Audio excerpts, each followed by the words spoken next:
आज बहुत दिनों बाद पूर्णिमा अपनी माँ यशोदा देवी से मिलने आ रही थी।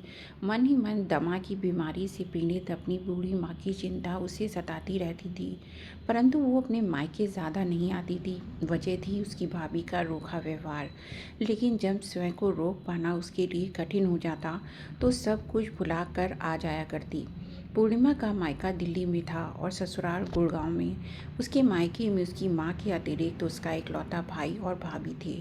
पूर्णिमा अपने भाई से 8 वर्ष बड़ी है। उसका एक बेटा है जिसकी उम्र 16 वर्ष है और वही विवाह के 5 वर्ष बीत जाने पर भी उसके भाई और भाभी की कोई औलाद नहीं थी। जैसे ही पूर्णिमा ने घर में प्रवेश किया तो चारों तरफ सन्नाटा पसरा हुआ था। उसकी भाभी ज्योति बाहर निकल कर आई तो उसे देखते ही मुंह बना लिया। फिर फीकी हंसी के साथ नमस्ते राम राम की औपचारिकता पूरी की तो पूर्णिमा बोली, भाभी माँ कहाँ है? दीदी माँ जी तो अपने कमरे में सोई हैं, कहते हुए ज्योति रसोई घर में चली गई। अरे सूरज सिर पर आ चुका है और हमेशा जल्दी उठने वाली मेरी माँ अब तक सो रही हैं। अपनी माँ के कमरे में आते ही पूर्णिमा बोली, माँ तबीयत तो ठीक है ना आपकी? कहते हुए पूर्णिमा ने एकाएक अपनी माँ की ओर देखा। चेहरे पर केवल झुर्रियों का जाल बिछा था और हड्डियाँ चमड़ी से बाहर निकलने को आतुर थीं। माँ का शरीर बिल्कुल जीर्ण हो गया था। कुछ वर्ष पहले तक तो माँ बुढ़ापे भी चुस्त दुरुस्त थी। ना जाने इन 4-5 वर्षों में ऐसा क्या हो गया था कि माँ बिल्कुल बूढ़ी हो गई थी। तभी यशोदा देवी बेटी को देखते ही अपने पोपले चेहरे पर हल्की मुस्कान बिखेरती हुई बोली, हाँ ठीक है बेटी, तू सफ़र से थक कर आई होगी, कुछ चाय नाश्ता लिया या नहीं? लेटे लेटे ही यशोदा देवी कांपते स्वर में बोली तो पूर्णिमा ने अपनी लेटी हुई माँ के माथे पर हाथ रखा। फिर नाड़ी की गति देखी, सब कुछ सामान्य था। अरे क्या हुआ? डॉक्टर की तरह मुझे जांच क्यों रही हो? कहते हुए यशोदा देवी ने मुस्कुराने का असफल प्रयास किया। तभी पूर्णिमा अपनी माँ को देखते हुए बोली, माँ आपकी तबीयत कुछ ठीक नहीं लग रही, क्या बात है? बुढ़ापा है बेटी, अब इस उम्र में तो ये सब लगा ही रहता है। बेटी को आया देखकर यशोदा देवी जैसे ही उठने लगी तो पूर्णिमा उन्हें बाजू से पकड़कर उठने में मदद करने लगी। लेकिन जैसे ही उसने अपनी माँ को हाथ लगाया उसी समय यशोदा देवी के मुंह से एक चीख निकली और वह दर्द से कराहने लगी। पूर्णिमा ये देखकर हैरान थी कि हाथ लगाने भर से ही उसकी माँ को दर्द कैसे हो सकता था। माँ के विरोध के बावजूद कारण जानने की इच्छा से उसने तुरंत अपनी माँ की बाजू से शॉल हटाई और गौर से देखा तो उसकी हैरानी का ठिकाना ना था। पूरी बाजू पर नीले काले निशान पड़े हुए थे। ये कैसे हुआ? पूर्णिमा ने चौंकते हुए कहा। तभी यशोदा देवी ने दरवाजे की तरफ चोर निगाह से देखा। इससे पहले कि यशोदा जी कुछ बोलती, दरवाजे से ज्योति चाय और बिस्कुट लेकर कमरे में आई और तपाक से बोली, अरे कुछ नहीं दी, चलते चलते संतुलन बिगड़ गया था इसलिए गिर गई थी। कहते हुए उसने यशोदा देवी की बाजू को शॉल से दोबारा ढक दिया और फिर ऐसी निगाह से देखा कि यशोदा देवी की रूह तक काँप गई। अपनी भाभी के जवाब पर पूर्णिमा उसे प्रश्नवाचक निगाह से देखने लगी। इस बात पर यकीन कर पाना उसके लिए मुश्किल था, लेकिन फिर बोली, कोई दवाई नहीं ली क्या? हाँ बेटी, तेरे भाई ने दवाई लाकर दी थी, अब दर्द में भी आराम है। ये बातें अभी चल ही रही थी कि पूर्णिमा का भाई राजेश कमरे के अंदर आया और पूर्णिमा ने उससे पूछा, भाई माँ को इतनी चोट आई है, डॉक्टर को क्यों नहीं दिखाया? इससे पहले कि उसका भाई राजेश कुछ बोलता, इस बात का जवाब भी ज्योति ने ही दे दिया और बोली, दीदी हम लोगों के पास इतना पैसा नहीं है कि छोटी मोटी चोट के लिए माँ जी को डॉक्टर के पास लेकर जाते रहें। नोटों की बोरियां तो आपके ससुराल में भरी पड़ी हैं, मायके में नहीं। हमें अपना घर का खर्चा भी देखना होता है और ऊपर से आए दिन कोई ना कोई मेहमान भी आया रहता है। आप लोगों का क्या है, सास ससुर की पेंशन आ रही है, पति की सरकारी नौकरी है और 1-2 सालों में आपके बेटे की भी अच्छी खासी नौकरी लग ही जाएगी। भाभी की ये बातें सुनते ही पूर्णिमा का मन कड़वाहट से भर उठा। चाय की प्याली उसके हाथ में थी, लेकिन अब उसे पीना भी जहर पीने बराबर लग रहा था। पूर्णिमा का दिल तो बहुत करता था कि अपनी माँ को अपने साथ रखे, लेकिन उसकी भी अपनी मजबूरी थी। उसका परिवार एक संयुक्त परिवार था जहाँ उसकी उसके सास ससुर भी उन लोगों के साथ रहते थे और घर था 2 कमरों का, जहाँ एक कमरा पूर्णिमा का उसके पति का था, दूसरा कमरा उसके सास ससुर के पास था। बेटे को पढ़ाई करने के लिए भी हॉल में बैठना पड़ता था और गुड़गांव जैसे शहर में बड़ा सा मकान लेना कोई खाला जी का घर तो नहीं था। अब ऐसे में वह अपनी माँ को कहाँ रखती, कहाँ अपने ससुराल में ही कलह कलेश ना शुरू हो जाए, ये सोचकर वो चुप रह जाती। पूर्णिमा ने बड़ी मुश्किल से 2 घंटे वहाँ बिताए और जितनी भी देर अपनी माँ के पास बैठी, उसकी भाभी की नज़र बराबर उन दोनों पर बनी हुई थी। पूर्णिमा ने भी महसूस किया कि घर में कुछ भयंकर गड़बड़ चल रही है और माँ इतनी मजबूर हो चुकी है कि मुँह खोलने से भी डर रही है। भरी आंखों से जब पूर्णिमा अपने घर वापस जाने को उठ खड़ी हुई तो उसका भाई बोला, चलिए दीदी, मैं आपको गाड़ी से छोड़ देता हूँ। और घर से बाहर निकलकर उसने कार स्टार्ट की। उस समय उसकी भाभी ज्योति रसोई घर के दरवाजे पर चौखट का सहारा लेकर खड़ी थी। जैसे ही पूर्णिमा दरवाजे तक पहुँची, तभी पीछे से उसकी भाभी ज्योति के बुनबुनाने की आवाज़ आई, मेहमान हैं तो मेहमान ही बनकर रहिए, ज़्यादा दखल देने की ज़रूरत नहीं है हमारे घर में। अपमान का कड़वा घूंट पीकर पूर्णिमा डबडबाई आंखों लिए घर से बाहर निकल आई। दिल्ली से गुड़गांव के सफ़र में दोनों भाई बहन कुछ समय तो बिल्कुल चुप रहे। फिर कुछ झिझक कर पूर्णिमा बोली, भाई एक बात पूछूं, जब माँ को चोट आई थी तो क्या तुम उस वक्त घर पर थे? नहीं नहीं तो लेकिन आपने ऐसा क्यों पूछा? भाई मुझे नहीं लगता कि माँ को वो चोट गिरने से लगी है। लेकिन दीदी, मैंने माँ से पूछा कि आखिर हुआ क्या था, लेकिन माँ ने केवल इतना ही कहा कि वो गिर गई थी, इस कारण चोट आई है। लेकिन मुझे शक है कि बात कुछ और ही है और माँ किसी डर के कारण कुछ भी बताने से घबरा रही है। तुम्हारी पत्नी के व्यवहार से तो सब भली भांति परिचित हैं। पूर्णिमा की बात सुनकर राजेश चेहरा बिगाड़ते हुए बोला, दीदी अब आप बात का बतंगड़ मत बनाइए। पहले ही बड़ी मुश्किल से ज़िंदगी पटरी पर आई है। पहले ही सास बहू के झगड़े के कारण मैंने बहुत कुछ झेला है। आपको सब कुछ मालूम तो है कि ज्योति ने छोटी सी बात पर दहेज का ऐसा झूठा केस बनवाया था कि हम लोगों को हवालात की सैर भी करवा दी। क्या कुछ नहीं झेला मैंने पिछले कुछ वर्षों में। उन सब बातों को याद करके मैं आज भी काँप उठता हूँ।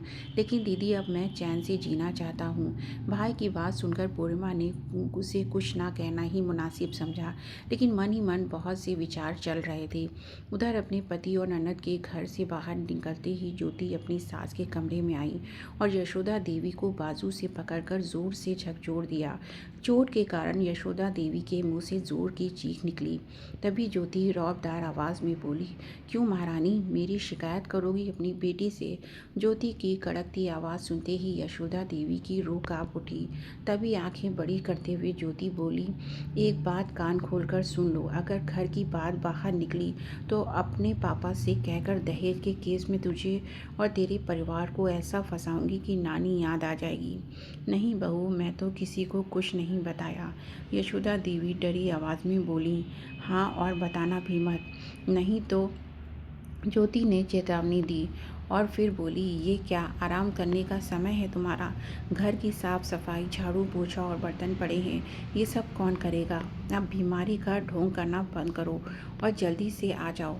यशोदा देवी भयभीत नज़रों से अपनी बहू की तरफ देखने लगी। तभी ज्योति बोली, आती हो या फिर डंडे से तुम्हारी सेवा करूं? नहीं नहीं, मैं आती हूँ बहू, यशोदा देवी कांपते हुए बोली और हिम्मत ना होते हुए भी जल्दी जल्दी उठ खड़ी हुई और सारा काम करने लगी। दरअसल राजेश और ज्योति का प्रेम विवाह हुआ था। दोनों एक ही कॉलेज में पढ़ा करते थे और कुछ ही मुलाकातों में दोनों ने तय कर लिया था कि वे दोनों शादी करेंगे तो केवल एक दूसरे से ही। यशोदा देवी ने कुछ लोगों से जानकारी निकलवाई तो पता चला कि ज्योति और उसके परिवार वाले अच्छे लोग नहीं हैं। बहुत से लोगों ने उस घर में रिश्ता न करने की सलाह दी, परंतु परिवार वालों द्वारा भरपूर विरोध किए जाने पर भी राजेश नहीं माना।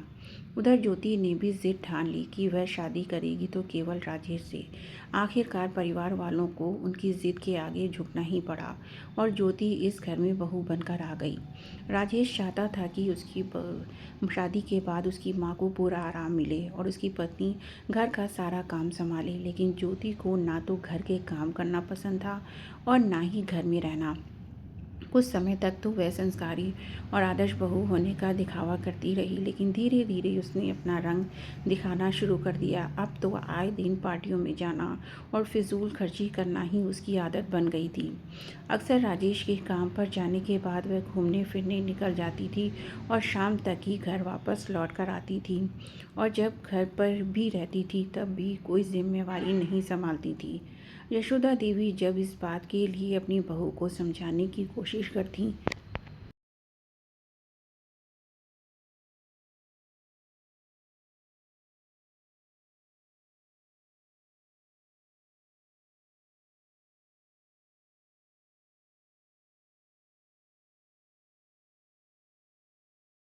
तो ज्योति उल्टा उन पर ही बरस पड़ती, और जब उन्होंने अपने बेटे को बहू की शिकायत की तो उन दोनों में ऐसा झगड़ा हुआ कि क्रोध की अधिकता में राजेश ने अपनी पत्नी के मुंह पर 2-4 तमाचे जड़ दिए। फिर तो घर में तो ऐसे जैसे महाभारत ही छिड़ गई, और बात यहाँ तक पहुँच गई कि राजेश और उसकी माँ को सबक सिखाने के लिए ज्योति ने अपने पिता से कहकर उन पर झूठा केस तक करवा दिया। ज्योति के पिता पुलिस में थे, बस फिर क्या था। दहेज की मांग, घरेलू हिंसा और मारपीट के अंतर्गत मां और बेटे को ऐसी ऐसी धाराओं में लपेटा गया जिसमें पुलिस रिमांड भी बनता था। ढेरों पैसे खर्च करने के बाद भी कुछ नहीं हुआ तो आपसी रजामंदी से ही मामला संभालना पड़ा, और उसके बाद तो ज्योति का उस घर में एक छत्र राज ही गया, और यशोदा देवी के मन में अपनी बहू के प्रति ऐसा डर बैठ गया कि उसके लिए किए गए अत्याचारों को भी वह कोई जवाब न दे पाती थी और ना ही किसी से शिकायत करती थी। अपनी बहन पूर्णिमा को उसके घर छोड़ने के बाद जब शाम तक राजेश घर पहुंचा तो उस समय ज्योति घर पर नहीं थी, शायद बाजार गई है। ये सोचकर राजेश माँ के कमरे में चला गया। अंदर जाकर देखा तो माँ अपने बिस्तर पर निढाल सी पड़ी थी, अपनी बहन की बातें रह रहकर उसके दिमाग को झकझोर रही थी। राजेश ने कमरे में यहाँ वहाँ देखा, फिर 1-2 मिनट सोचते रहने के बाद उसने माँ के बिस्तर के पास रखी छोटी अलमारी खोली तो उसमें एक डायरी रखी थी। दरअसल यशोदा देवी को बचपन से ही डायरी लिखने का बहुत शौक था। अपनी ज़िंदगी की हर छोटी बड़ी घटना डायरी में लिखा करती थी। इस बात का तो राजेश को भी पता था, लेकिन उसे ये नहीं पता था कि उसकी माँ डायरी में क्या लिखा करती है। राजेश ने वह डायरी निकाली और खोल कर देखी तो पहले पन्ने पर लिखा था, मेरे जीवन का सफ़र। अपनी माँ के जीवन की बहुत सी खट्टी मीठी यादों के बारे में पढ़कर राजेश मुस्कुराने लगा। फिर अपना जिक्र देखकर वह और भी अधिक खुश हुआ। आज मेरे बेटे राजेश की शादी का दिन है, लेकिन उसके बाद पढ़ने लगा तो उसकी आंखों से आंसू बहने लगे। आगे आने वाले पन्नों पर यशोदा जी ने बहू द्वारा उन पर किए गए हर एक अत्याचार का उल्लेख किया हुआ था, जिसे पढ़कर राजेश के रोंगटे खड़े हो गए और आंखों से अश्रुधारा बहने लगी। आज बहू ने मेरे सिर पर डंडे से वार किया, मेरे बहू मुंह पर गर्म चाय दे मारी, मेरे बाल नोच डाले। हे ईश्वर, हमें बचा लो इस अत्याचारी बहू के चंगुल से। राजेश ये सब पढ़कर स्तब्ध रह गया और अपने कमरे में आकर डायरी को सीने से लगाकर बहुत रोया। उसके दिल को किसी भी तरह से चैन नहीं मिल पा रहा था। जिस माँ से वह इतना प्यार करता था, उस माँ ने उसके कारण इतने अत्याचार सहे हैं, यह सोच सोच कर ही उसके रोंगटे खड़े हो गए थे। उसके दिल के टुकड़े टुकड़े हो चुके थे। सोचने लगा, सुबह से लेकर रात तक मैं अपने काम में इतना व्यस्त रहता था कि मुझे मालूम ही नहीं था कि ये जालिम औरत मेरी माँ के साथ इतना बुरा व्यवहार कर रही है। तभी बाहर से गेट खुलने की आवाज़ आई। ज्योति के आने की आहट सुनकर उसने डायरी को छुपाया और फिर अपने आंसू साफ करके जैसे जैसे स्वयं को संयत किया। उसका एक दिल तो किया कि अभी जाकर इस औरत का गला दबा दूं, लेकिन उसने समझदारी से काम लेना ही उचित समझा। अगले दिन काम पर जाने के लिए जब राजेश बाहर निकला तो उसने सबसे पहले अपनी बहन को फ़ोन किया और रोते हुए माँ की डायरी में लिखी हर बात का जिक्र किया। ये सब सुनकर पूर्णिमा की आंखों में खून उतर आया। वह स्वयं को संभाल नहीं पा रही थी। उसके हाथ से रिसीवर छूटकर नीचे गिर गया और वह धम से ज़मीन पर बैठ गई। पूर्णिमा के बेटे सोनू ने जब अपनी माँ की ये हालत देखी तो हैरान रह गया। माँ, आखिर हुआ क्या है? 16 वर्ष के सोनू ने कारण जानने के उद्देश्य से पूछा, लेकिन पूर्णिमा तो खुद को कुछ कहने की हालत में नहीं पा रही थी। फिर थोड़ी देर बाद कुछ संभल कर उसने अपनी माँ यानी कि सोनू की नानी पर होने वाले हर अत्याचार की बात अपने बेटे को बताई। ये बात सुनकर सोनू भी हैरान था। फिर बोला, माँ, इस समस्या का हल है मेरे पास, लेकिन बेटा, किसी पुख्ता सबूत के बिना कुछ किया भी नहीं जा सकता। तुम नहीं जानते, इससे पहले भी वह तुम्हारे मामा और नानी को जेल की हवा खिला चुकी हैं। अरे माँ, आप चिंता मत करो, सारे सबूत मिल जाएंगे। बस जैसा मैं कहता हूँ वैसा करते जाओ। बेटी की बात सुनकर पूर्णिमा भी आश्वस्त हुई और उसने अपने भाई को फ़ोन करके सारे प्लान के बारे में बताया। राजेश को अपने भांजे की बात पसंद आई और 2 दिन बाद ही पूर्णिमा अपने बेटे सोनू को लेकर पूरी तैयारी के साथ अपने मायके आ पहुंची। पूर्णिमा को फिर से वहां देखकर ज्योति चौंक गई। क्यों दीदी, 4 दिन में ही अपनी माँ की इतनी याद आ गई कि फिर दोबारा यहाँ आ धमकी? व्यंग्य कसते हुए ज्योति ने पूर्णिमा को तिरछी निगाहों से देखा तो पूर्णिमा बोली, वह क्या है ना कि सोनू के पापा 2 दिन के लिए बाहर गए हैं और सोनू का बहुत दिल था नानी से मिलने का, तो हम चले आए। और भाभी, इस घर में हमारा इतना हक तो बनता है ना? हाँ हाँ, क्यों नहीं, फीकी मुस्कान के साथ ज्योति बोली और नज़रें तेरते हुए अपने कमरे में चली गई। रात को राजेश घर लौटा तो अपनी पत्नी ज्योति से बोला, ज्योति, कल मेरा ऑफिस की छुट्टी है, तो क्यों ना कल हम कहीं बाहर घूमने चलें, और वैसे भी माँ का ख्याल रखने के लिए तो यहाँ दीदी हैं। ज्योति को तो जैसे कोई मौका चाहिए था बाहर घूमने का।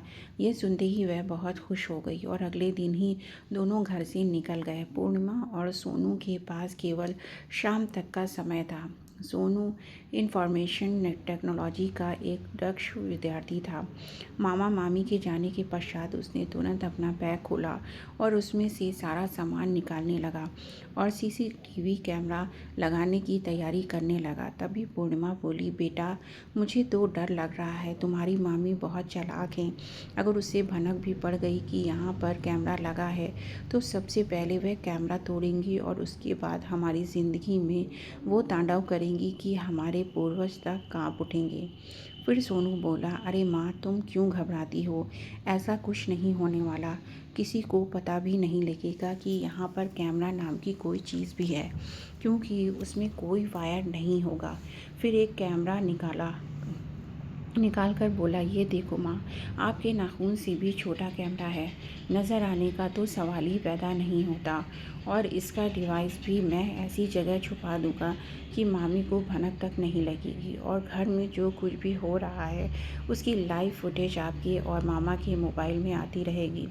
इधर सोनू ने पूरे घर में सीसीटीवी कैमरा लगा दिए, तो वहीं राजेश ने भी अपनी ही जान पहचान का एक लोकल मीडिया कर्मचारी घर पर भेज दिया। लोकल न्यूज़ वालों ने भी एक कैमरा यशोदा देवी के कमरे में लगी घड़ी में फिट कर दिया और पूर्णिमा ने वह घड़ी वापस उसी जगह पर लगा दी। यशोदा देवी ये सारा नज़ारा प्रश्नवाचक निगाह से देखती जा रही थी। तभी सोनू बोला, नानी, हमने यहाँ कैमरा लगाए हैं, अब मामी जो कुछ भी करेंगी कैमरे में रिकॉर्ड हो जाएगा, जल्दी सब कुछ अच्छा हो जाएगा। ये सुनकर जहाँ यशोदा देवी आश्वस्त हो गई, वहीं पूर्णिमा की चिंता और बढ़ गई कि अगर ये बात माँ को पता चल गई तो माँ अपने पेट में ज़्यादा दिन इस बात को छुपा कर नहीं रख पाएगी, और अगर ऐसा हो गया तो कयामत आ जाएगी। रात के समय राजेश अपनी पत्नी ज्योति के साथ वापस लौटा। वे दोनों खाना बाहर से ही खाकर आए थे, इसलिए ज्योति अपने कमरे में सोने चली गई। पूर्णिमा भी खाना बनाकर सबको खिला चुकी थी। आज बहुत समय बाद यशोदा देवी को सुकून से खाना खाने को मिला था। फिर राजेश सोनू के पास आया और धीमी आवाज़ में बोला, काम हुआ क्या? तो सोनू ने मुस्कुराते हुए कहा, जी मामा जी, सारा काम अच्छे से हो गया है, बस आप मोबाइल में फुटेज पर नज़र बनाए रखना। जैसे ही कुछ गड़बड़ होने लगी तो तुरंत पुलिस को फ़ोन कर देना।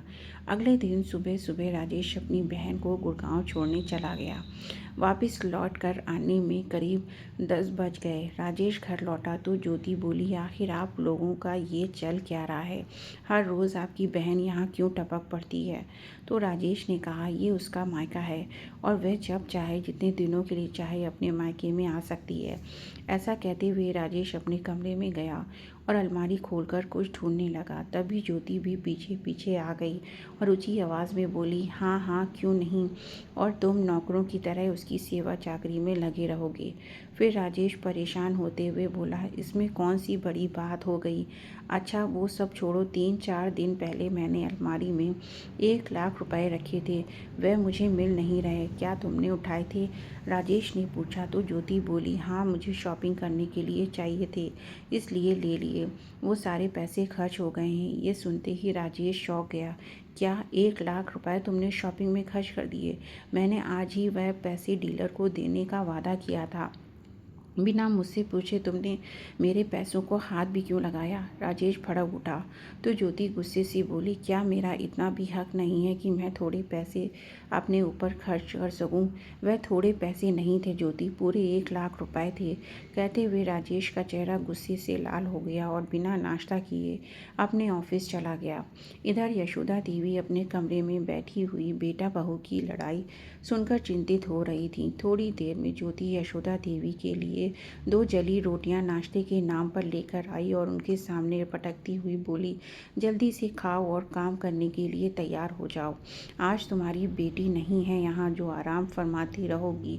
तभी यशोदा देवी बोली, बहू मेरी तबीयत कुछ ठीक नहीं लग रही, सांस फूल रही है, आज मुझसे ये झाड़ू पोछा का काम नहीं हो पाएगा। इतना कहने की देर थी कि ज्योति जो पहले ही झगड़े के कारण गुस्से में भरी पड़ी थी, यशोदा देवी पर कयामत बनकर टूट पड़ी। अच्छा अभी आपकी तबीयत ठीक करती हूँ। उसने नाश्ते की प्लेट उठाकर एक तरफ फेंकी और फिर उन्हें बालों से पकड़कर खींचते हुए ज़मीन पर दे पटका और फिर बेलन लेकर आ गई। बेलन को देखते ही यशोदा देवी डर के मारे ज़ोर ज़ोर से चिल्लाने लगी और उनकी चीख सुनकर ज्योति का गुस्सा 7वें आसमान पर पहुँच गया। बेलन को एक तरफ फेंकते हुए बोली, आज एक ही बार में काम किए देती हूँ, ये रोज़ रोज़ का झंझट ही ख़त्म। ऐसा कहते हुए अपना दुपट्टा गले से निकालकर यशोदा देवी की गर्दन के चारों ओर लपेटने लगी। तभी खुद को छुड़ाने की कोशिश करती हुई यशोदा देवी आखिर वह गलती कर बैठी जिसका अंदेशा पूर्णिमा को पहले से ही हो गया था। और चीखते हुए कहने लगी, हाँ रोज़ रोज़ का झंझट तो अब ख़त्म हो ही जाएगा। तेरी हर बात हर करतूत कैमरे में रिकॉर्ड हो रही है। जितना जुल्म कर सकती है कर ले, अब तेरे पाप का घड़ा भर चुका है। यशोदा देवी के इतना कहने पर ज्योति की आंखें फटी की फटी रह गईं। क्या कहा? कैमरा? हाँ कैमरा। अब तू बच नहीं सकती, सारे सबूत तेरे खिलाफ इकट्ठे हो रहे हैं। कहाँ है कैमरा? गले पर दबाव बढ़ाती हुई ज्योति बोली तो यशोदा देवी ने सामने रखी अलमारी पर पड़े डिवाइस की ओर इशारा किया, जिसे देखकर ज्योति घबरा गई। फिर बोली, अच्छा तो ये सब करने के लिए आई थी तेरी बेटी यहाँ पर, लेकिन उसकी ये चाल मैं कामयाब नहीं होने दूंगी। ऐसा कहते हुए उसने जल्दी से अपने पिता को फ़ोन किया और आने को कहा। कैमरे का डिवाइस और सारी तारें खींच कर देखा और फिर थोड़ी ही देर में अपने सब इंस्पेक्टर पिता के साथ मिलकर ज्योति ने सारी तारें निकालकर डिवाइस को पूरी तरह से चकनाचूर कर दिया। बाप बेटी अपनी सफलता पर बहुत खुश थे, लेकिन उन्हें ये मालूम नहीं था कि सारी फुटेज पहले ही राजेश के मोबाइल में रिकॉर्ड हो चुकी हैं और वहाँ एक कैमरा अब भी है जो कि पूरी तरह से काम कर रहा है, जिसकी जानकारी यशोदा जी को भी नहीं थी।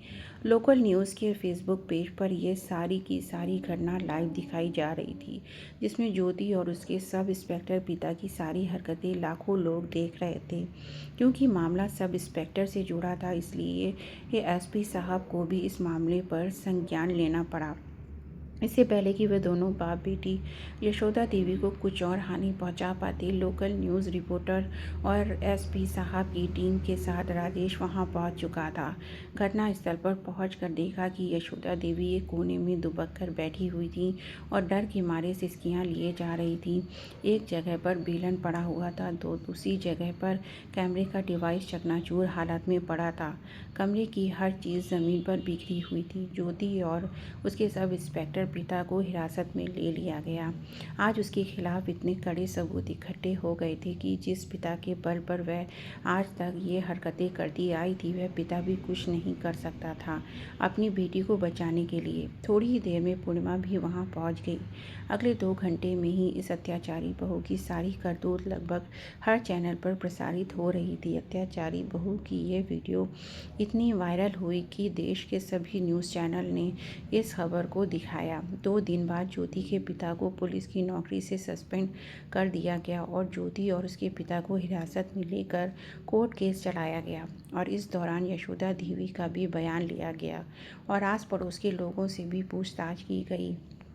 कुछ समय बाद जिस दिन कोर्ट का फैसला सुनाया जाना था, उसी दिन सभी लोकल और नेशनल न्यूज़ चैनल ने इस केस को हाईलाइट किया और सभी देशवासियों की नज़रें इसी केस के नतीजे पर बनी हुई थी। सभी सबूतों और बयानों के आधार पर कोर्ट का नतीजा आया तो ज्योति को इस घिनौने काम के लिए उम्र कैद की सज़ा सुनाई और उसके पिता को पुलिस की नौकरी का गलत फ़ायदा उठाने और साथ ही सबूत को मिटाने की कोशिश करने के जुर्म में 10 वर्षों की जेल की सज़ा सुनाई दी गई। और इस फैसले के साथ ही सारा कोर्ट रूम तालियों की गड़गड़ाहट से गूंज उठा। सभी देशवासियों ने कोर्ट के इस फैसले की सराहना की। आज सोनू की सूझबूझ और समझदारी से न केवल यशोदा देवी को अपनी बहू की अत्याचारों से मुक्ति मिली थी, बल्कि राजेश को भी अपनी जालिम पत्नी की गुलामी से आज़ादी मिल गई थी। तो दोस्तों, ये थी आज की कहानी। उम्मीद है आपको पसंद आई होगी। कहानी अच्छी लगी हो तो कमेंट बॉक्स में ज़रूर बताइएगा। फिर मिलेंगे नई कहानी के साथ, तब तक के लिए धन्यवाद।